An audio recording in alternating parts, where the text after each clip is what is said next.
Hey guys, and welcome back after a few days without an election. We're back now with the first round of the Slovakian presidential elections. Let's get right into it. The current president, Andrej Kiska, who is an independent, has been serving as president since 2014.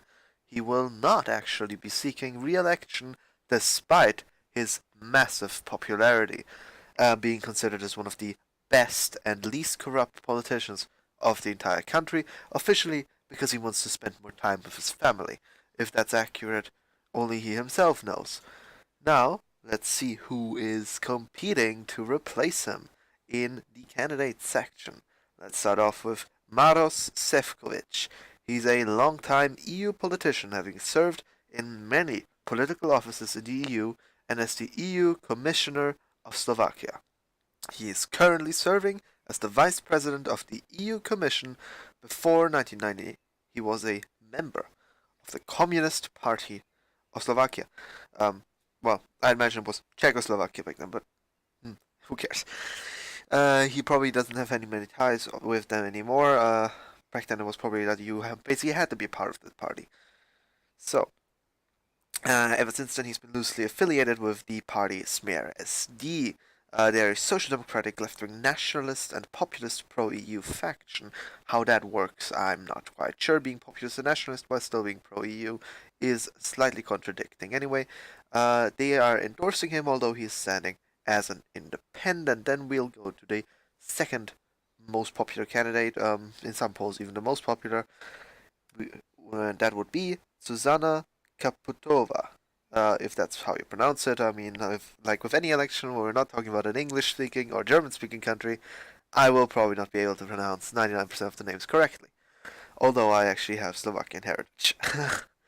Anyway, the 45-year-old woman has won the Goldman Environmental Prize for a big campaign against a landfill site that would have probably not been that nice for the area where it was going to be built. Why you would have won an award like that for us doing something like that is weird. Apparently, probably not the most prestigious award anyway.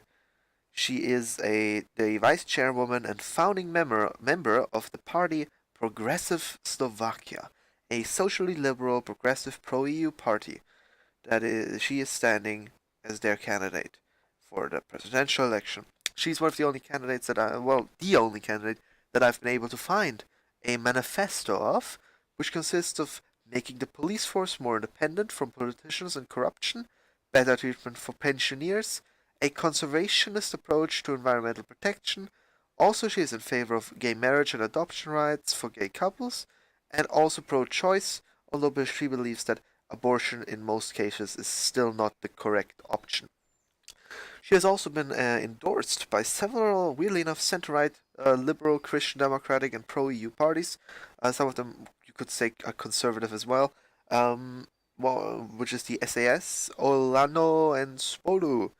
The ZAS is quite a weird one because they're officially Eurosceptic. So why they would endorse somebody like her is weird. But sure. She's also been endorsed by the previous presidential candidate, Robert Mistrick. He stepped down during the presidential campaign and endorsed her. He was pretty popular, actually, in polling as first place for a while, so that will definitely give her a boost as well. Then we have Stefan Harabin, a former judge and justice minister.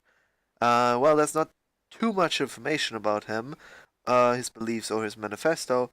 He's been polling well, so I included him here. He's also a previous member of the Communist Party, but I highly doubt that he's really a communist. He's being also endorsed by a faction that I'm equally like him, not being able to find much information on, the National Coalition.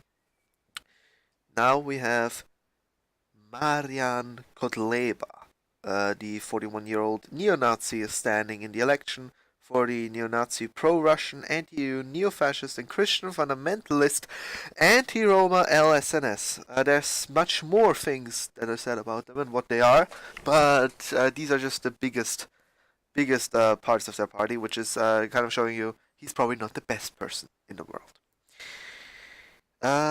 He founded it, and he's been leading it ever since then. He is the former governor of the region of Banska Bystrica, and he has, funnily enough, once donated 1,488 euros to a charity, and now he's actually under police investigation because of that. Interesting. He has also, unsurprisingly, received no endorsements from any other parties. Yeah, he also doesn't have many chances, but I don't think that's better. It's better for him not to get into any kind of position of power ever again.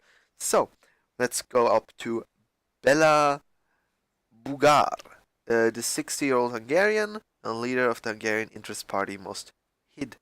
He's standing for the party, and that's basically everything you can say about him. He's been a long-time parliamentarian and served as the Speaker of the Parliament in the year of 2006, and that's basically it. He's just kind of standing for the minorities of Hungarians in the country. And last but not least, we have Milan Krajniak. He's one of the last ones that has actually any kind of chance of actually getting into a runoff. Even he has only very slim chances. He's a member of parliament and presidential candidate for the nationalist populist anti-immigration Eurosceptic party SMER-SD, or We Are Family. He published the online daily Conservative Choice. Not sure what that is, but he published this from 2015 to 2017, and he served as an advisor for, I think now previous Interior Minister Daniel Lipsika. So he's looking like an okay candidate, but who knows if people will vote for him. Let's see right now. And I can tell you, no, not really. 7.1% in the last poll. Anyway, here you can see the polls. That's how they look right now. Sefcovic and Kaputova are kind of fighting head on head in front, with Haramin right behind them. Weirdly enough, because literally I've been not able to find anything about him. So why he's so popular, I couldn't tell you.